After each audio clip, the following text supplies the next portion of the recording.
Viewers, সবাইকে স্বাগত জানাচ্ছি নতুন একটি রেসিপি দেখার জন্য। তো আজকে আমি আপনাদের সাথে শেয়ার করব কিভাবে মাছ এবং টমেটোর মিশ্রণে অসম্ভব মজাদার একটি তরকারি রান্না করা যায়। তো তরকারিটি রান্না করার জন্য আমি কি করেছি, এখানে কাতলা মাছের টুকরা নিয়েছি।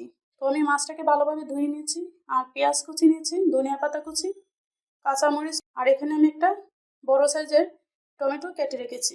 তো এবার আমি কি করব, মাছটাকে ভালোভাবে হলুদ মরিচ লবণ দিয়ে মাখিয়ে নিব। তো আমি এটা একটু মাখিয়ে নিচ্ছি।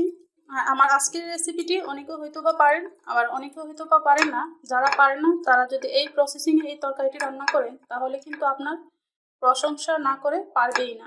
এভাবে রান্না করলে কিন্তু সত্যি অসম্ভব লাগে খেতে। আমরা মাছের ভুনার মধ্যে মাঝে মধ্যে কিছু টমেটো দিলে কিন্তু অনেক ভালো লাগে। তো আমি আমার মাছটাকে মাখিয়ে নিয়েছি। এবার আমি এই মাছটাকে ভালোভাবে ভেজে নিব। ভাজার জন্য আমি চুলায় একটি কড়াই বসিয়ে দিয়েছি। এবার আমি কিছু তেল দিয়ে দিব। তো আমি সরিষার তেল নিয়ে নিচ্ছি। তো তেলটা গরম হয়ে গেছে, এবার আমি মাছগুলো দিয়ে দিব।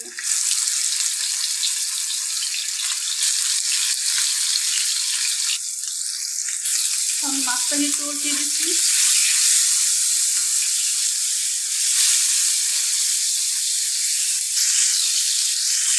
তো মাছগুলো ভাজা হয়ে গেছে, এবার আমি মাছগুলোকে তুলে দেব।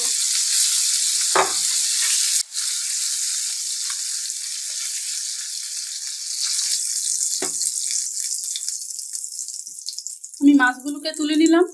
এবার এই তেলের মধ্যে আমি পেঁয়াজ দিয়ে দিব। তো আমি আর তেল অ্যাড করব না, তেলের পরিমাণটা একটু কমিয়ে দিব। যারা তেল বেশি খান তারা একটু তেল অ্যাড করতে পারেন, তবে আমি তেল বেশি দিব না, তেল কম খাওয়াটাই ভালো। তো এবার আমি কি করব, এই তেলের মধ্যে আমি পেঁয়াজটা অ্যাড করে দিব। তো আমি আর তেল অ্যাড করব না, কারণ এখানে পর্যাপ্ত পরিমাণ তেল আছে।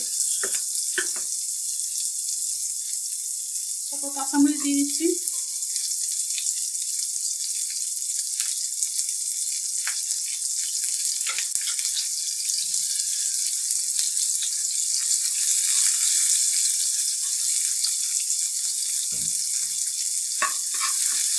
দিয়ে আমি এখন লাল লাল করে ভেজে নিব পেঁয়াজটাকে।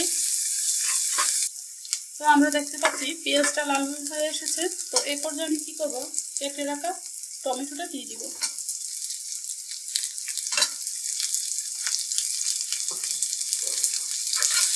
দেওয়ার পর এবার আমরা একটু নেড়ে ছেড়ে তেলের সঙ্গে ভালোভাবে মিশিয়ে নেব। তেলের সঙ্গে মিশিয়ে নেওয়ার পর আমরা এবার একটু অপেক্ষা করব।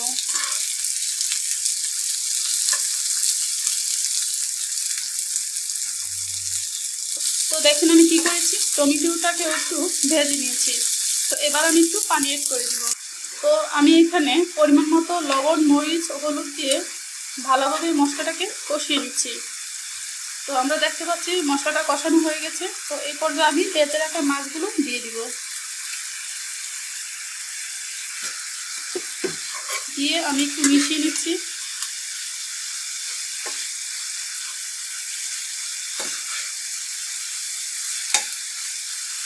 কিছুক্ষণ এইভাবে রাখার পর এখন আমি পরিমাণ মতো পানি দিয়ে দিচ্ছি। তো আমি পানি অ্যাড করে দিলাম। তো ভিউয়ার্স, এবার তরকারিটি হয়ে আসা পর্যন্ত চলুন আমরা অপেক্ষা করি। তো চুলার আঁচটাকে এবার আমি একটু বাড়িয়ে দিচ্ছি। তো কিছুক্ষণ অপেক্ষা করার পর আমরা দেখতে পাচ্ছি তরকারিটা বলক উঠে গেছে। তো আমরা আরও কিছুক্ষণ অপেক্ষা করব, ঝোলটা একটু শুকিয়ে আসবে। আর এর মধ্যে আমরা দেখে নিব লবণটা হয়েছে কিনা। তো আমার পারফেক্টলিভাবে লবণটা হয়েছে। তো এই পর্যায়ে আমি ধনিয়া পাতা কুচি অ্যাড করে দিব। ধনিয়া পাতা অ্যাড করার পর আমরা আরও কিছুক্ষণ সময় অপেক্ষা করব।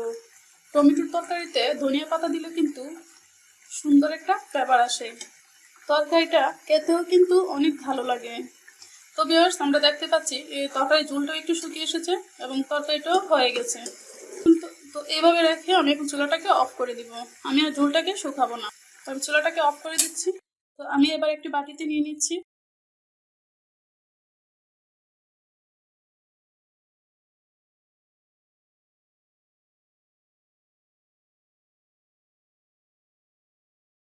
তো তৈরি হয়ে গেল মাছ এবং টমেটোর মিশ্রণে ফিশ কারি রেসিপি।